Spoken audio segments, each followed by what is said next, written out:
Bonjour à tous. Alors aujourd'hui, j'ai envie de bouger un texte, mais ce que je vais vous montrer là, ça marche aussi sur des éléments, sur des graphiques et sur des photos, etc.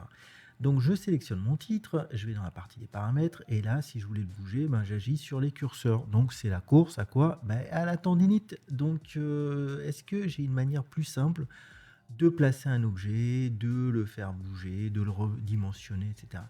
Eh bien, la réponse est oui. Donc, je vais aller ici. Je vais cliquer sur Transform. Donc, j'active ça. Et là, à partir de ce moment-là, j'ai ce carré-là qui va me permettre de redimensionner à volonté, si je veux.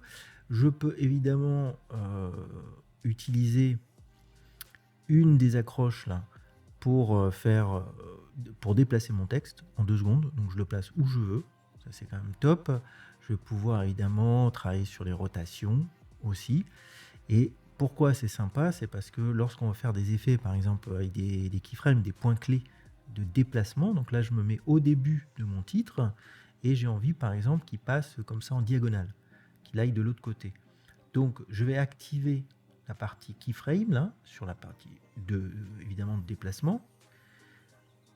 Je clique une fois, je me mets à l'endroit où je veux, la destination, et là tout de suite vous voyez que les keyframes sont créés.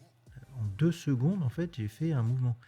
Donc, si je reclique dessus, j'enlève le carré de transform, et puis je vois qu'en jouant le clip, effectivement, boum, ça se déplace bien. C'est quand même magique, quoi. Il a fallu 2 secondes pour faire ça. Donc, je trouve ça beaucoup plus pratique que passer, évidemment, par toute la partie des paramètres, même s'il y a beaucoup plus de paramètres qui sont disponibles, bien évidemment, qu'on peut travailler de façon plus pratique, bien évidemment, enfin pas plus pratique, mais plus définie, plus précise. Donc là, je vais travailler autre chose, c'est que j'ai encore un petit bout de clip à jouer, donc j'ai encore déplacé ma barre de lecture, j'ai monté mon texte, je me remets au début, ça continue évidemment parce que j'ai activé mes keyframes, et puis hop, j'ai pu rajouter un autre mouvement à la fin. Donc on peut s'amuser comme on veut, quoi. C'est extrêmement rapide, donc ça se fait aussi pour les photos. Si j'avais sélectionné la partie de mon clip et j'étais allé dans Transform, je peux bouger aussi le clip, je peux faire des rotations, je peux faire absolument ce que je veux.